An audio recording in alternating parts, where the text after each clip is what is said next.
दारू पीने से लीवर खराब हो जाता दारू पीने से लिव्हर खराब होत आहे. अमिताभ बच्चन साहेबांनी हे सांगितलं होतं.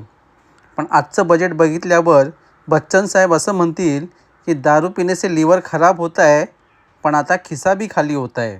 अर्थमंत्री निर्मला सीतारामन यांनी आज असं काही बजेट सादर केलं आहे की तळीरामांची अवस्था आता माझी सटकली अशी होणार आहे. अर्थमंत्र्यांनी टॅक्सचा असा पेग बनवला आहे की आता तुमची विदेशी मद्याची बाटली देशी किमतीत नाही तर सोन्याच्या भावात मिळणार आहे. बारमध्ये गेल्यावर इम्पोर्टेड नाही तर डिस्काउंटेड ब्रँड शोधण्याची वेळ येणार आहे.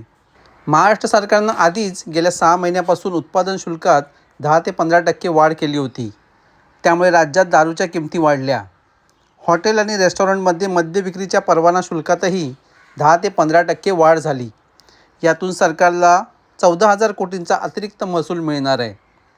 आता केंद्रीय बजेटमधील घोषणेमुळे दारू आणखी महागणार आहे.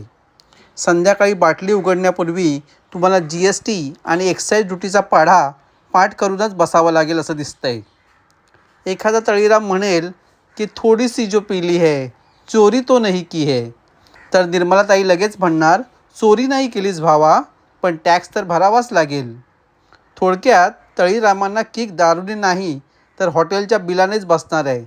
त्यामुळे संध्याकाळी बसताना तुमचा कोणी मित्र म्हणाला की बिल आज तुम्हाला भाई भरेगा, तर त्याला एवढंच विचारा की निर्मलाताई का बजेट देखा क्या. बजेटचा हा डोस तुम्हाला कसा वाटला कमेंटमध्ये सांगा आणि तुमच्या त्या तळीराम मित्राला हा व्हिडिओ नक्की टॅग करा. त्याची उतरल्याशिवाय राहणार नाही.